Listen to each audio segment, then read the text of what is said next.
Alrighty. Welcome to Geek Therapy Radio. You've got your mental curator, Johnny Hamburger, just assuming everything's recording here on my laptop, which I will show you. I don't know if that will show up on the camera. It'll mess with my tracking, but that is the OG MacBook Air, baby. I did it. I pulled the trigger. All EDC, compact, slim form factor, lightweight, yet powerful content creation laptop roads lead to MacBook Air. I'm sorry to say. Just all things considered, it's just, again, this is just my opinion as one lone content creator here on my podcast, Geek Therapy Radio podcast. But if you are looking for, let me rephrase that. I was looking for something that was not very expensive, and I'll explain that in a second. That was not very expensive, but was fully capable of real solid content creation, both video editing and obviously audio editing, podcast editing. Something that had great all-day battery life, something with a good screen, good speakers, a good built-in microphone, all the things that a content creator would need. Why did that turn off? Come on. There, maybe that'll be better. If you're watching this on YouTube, I'm in my car right now recording, of course, and the overhead dome lights just went off, probably to save the battery. But anyways, yeah, what I wound up getting was a 2020 first generation M1 MacBook Air. I got it with 16 gigabytes of RAM, and it was just a shade on Amazon. It was just a shade over $520. I think it was $526. Used, refurbished, good condition. M1 MacBook Air with 16 gigabytes of RAM. This is before the M2 refresh. Why did I do that? It wasn't just because of the cost. You could get a used M2 for $100 or $200 more. I mean, it's a little bit more expensive for an M2 and an M3, obviously.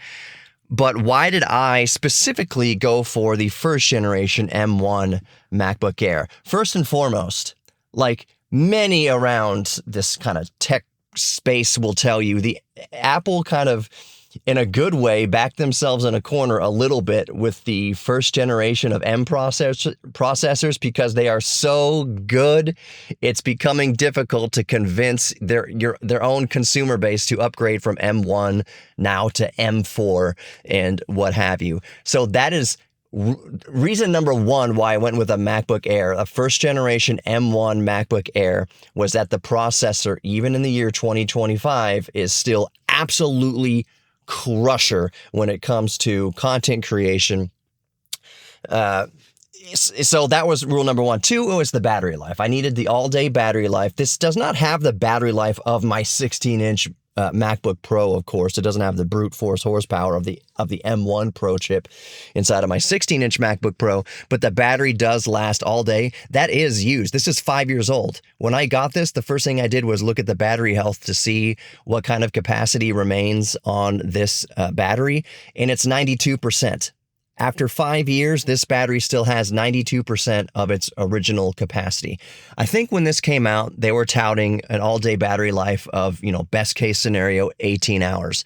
I have not tested that. I have not tested if it's 16 and a half hours or 17 hours or whatever it is now at 92% of original capacity. But I can tell you just from working on it day to day, battery life is not an issue. Even when I'm editing video. Editing video is a more power-intensive task, obviously. There's no way you're getting 15, 16 hours of battery life while you're editing video. Just flat out, it's not going to happen. But every part of me says we'll do 4, 5, 6 hours, maybe even 7 hours of light video editing. For my needs, for my use case, minimum 5 hours of just straight up video editing. I have not verified this. I have not tested this. You can look around other YouTube channels to see people who have done deeper dives into the actual battery life during heavy content creation and gaming, and then versus just watching videos. But this has not left me stranded. This is not leaving me kind of searching for a wall charger in the middle of the day. I've had this thing for about a week, and I've been using it all the time. I was a little bit nervous about going from my M1 Pro 16-inch MacBook Air to this, or MacBook Pro to this 13-inch MacBook Air, but I'm reaching for this in the past week. Every situation, every kind of video editing situation, every content creating situation, every work situation, emails, writing, typing, whatever, M1. I've been going for the MacBook Air because it is so small, because it's so lightweight. But speaking of small, the screen on the M1 MacBook Air is smaller than the M2s and onward. The M2 MacBook Airs, I believe, have like 13.8-inch screens. This one is 13.6 inches or 13.3 inches, somewhere around there. Even with my eyes, it has not been a deterrent. Sure, a 16-inch MacBook Pro screen is going to be way bigger, or my 17.3-inch Aorta 17H screen is going to be way more real estate. But for a compact laptop on the go that can do it all, I am not complaining about this screen. The screen obviously is not mini LED or whatever that my 16-inch MacBook Pro is, but it still looks great. The screen still looks more than great. Anybody looking at this, it's kind of weird, because looking at like a 16-inch MacBook Pro screen or any MacBook Pro screen or an iPad Pro screen, you're like, this is the cream of the crop. This is the best that screens get.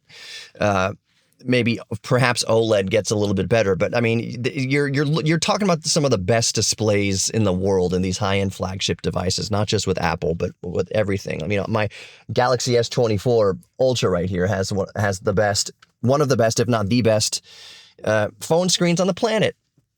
And so going from looking at, in my TV at home, I have two TVs at home that are OLED, LG OLED TVs. Going from those cream of the crop, best of the best technology screens to looking at this first-gen MacBook Air, I think it's just LCD screen, I have no complaints. When you watch reviews and they say, oh, the screen isn't technically as good as a MacBook Pros or whatever, that can be a bit misleading, because in real life, the screens on the MacBook Airs are still absolutely fabulous. Same with the speakers. The speakers in the 16-inch MacBook Pro, obviously, blow any other laptop sound system out of the water. I'm sorry, this is not an Apple fanboy thing or a PC fanboy thing. Like I just mentioned, I got Apple land PC and Windows and Mac OS. I use all of it all the time. Android, I use all of it.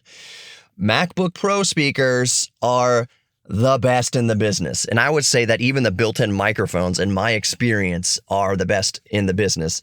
One reason I went with the first-gen M1 MacBook Air is that the speakers are still top firing.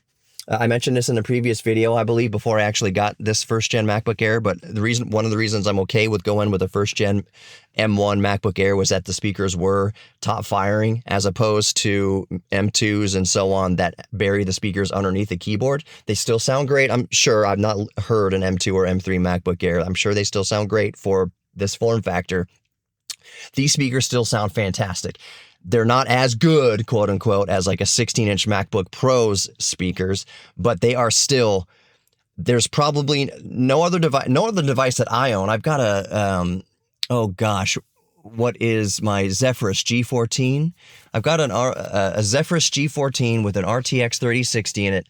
Good speakers in it, but nothing compares, in my experience, to speakers in a MacBook. And that's one of those little things about a content creation computer, is the sound needs to be good, the display needs to be good, and in my case, what you're listening to right now, the built-in microphone needs to be good. The built-in microphone for the MacBook Air is, in fact, underneath the left speaker grill, so that's why I'm favoring speaking into the left speaker grill a little bit off axis, because that's the main microphone in a MacBook Air and also in MacBook Pros, as I've demonstrated in the past. So all these amount to, in the trackpad, I hate trackpads. Usually I severely dislike trackpads, but I noticed something the other day. I was talking to my buddy, who was talking about he was shopping for mice, for wireless mices. And I said, I just realized the other day that I was using my MacBook Air here, and I have my Logitech Pebble mouse in my backpack with me all the time. And I got it out and I had it next to the MacBook Air. And after 4 hours of video editing on battery, by the way, I realized I never touched the Pebble, the Logitech Pebble wireless mouse. I was just using the trackpad the whole time on the MacBook Air, which is technically is it a smaller trackpad than the 16-inch MacBook Pro? Because it looks massive on here. But while a trackpad, it was never going to be as good as a dedicated mouse. The fact that I went 4 hours and I had a wireless mouse next to me and forgot about it and was just using the trackpad to edit video in DaVinci Resolve is a testament to how good the trackpad is. And it means that in a pinch, you maybe don't need to carry the wireless mouse with you with a MacBook Air or MacBook Pro. I always will, but it wouldn't be the end of the world if I got somewhere and I needed to sit down and work on something and I realized, oh, I don't have my wireless mouse, the trackpad. Apple trackpads, credit where credit's due. Apple trackpads, I have never on a PC ever even come close in my experience, personal experience, to something as good as the trackpad on Apple devices, especially modern Apple devices with the haptic feedback and everything. The keyboard's great on this one too. I got to start wrapping it up because I obviously am recording in my car. I got to go up to the office. I'm at work here. But yeah, I had the Asus VivoBook 14 with an OLED panel. Had that for a few weeks, sent it back to Amazon, and I was like, you know what? Like I said, all roads lead to used MacBook Air, and that's where I'm at today. Couldn't be happier. Somebody stopping me on the street. What is the best compact portable laptop that you can recommend for, under $600, around $500? Used MacBook Air. 100% used M1 Macbook Air, absolutely all the way, because you can get it for around $500 now with the 16 gigabytes of RAM. And if you're a serious content creator, not that the 8 gigabytes can't get you through what Mac OS and M chips do with way less RAM is crazy. So you can do a whole lot. You can video edit. You can 4K video edit. You can 6K video. You can watch an 8K timeline with 8 gigabytes of RAM on a MacBook Air. But more RAM is always better. Makes things faster, snappier. You can have more effects going on. And they're so cheap now. So why not go for a 16 gigabyte RAM MacBook Air, M1 MacBook Air for less than $600? This is so cool. Like one of the best things about M2 and M3 and M4 chips coming out is that the M1s just get cheaper and cheaper, and they're still baller. They probably won't have the software support as long as M2s and M3s updates and things like that. But that's to be seen. M1s are so good, it wouldn't surprise me if Apple extends the support of M1 devices beyond. I think their desktop Mac Pros or whatever they are, with like 192 gigs of RAM, the big cheese grater towers, those are still an M1 Max chips. M1 Pros and M1 Max chips. They're still M1s in their flagship $7,000 devices. So wouldn't surprise me if Apple supports M1 devices for a few more years beyond like what they typically did with, Intel chips for sure. But that's it. I really got to run upstairs. Thank you so much for listening to the Geek Therapy Radio podcast or watching here on YouTube. I adjusted the settings of my Osmo Pocket 3 here to hopefully track me a little bit smoother and less jittery, but we'll see how it works out. This is all an experiment. Geek Therapy Radio podcast started in 2017. It's been an experiment for the last several years. I'm never going to nail it down, but that's in my opinion, one of the kind of beauties of Geek Therapy Radios. I'm constantly tinkering with things. Anyways, talk too much. You are worthy of love. You're worthy of giving love. You're worthy of receiving love. And you are worthy of your own self-respect. Thank you so much for listening to Geek Therapy Radio today, and I'll catch you next time. Peace out.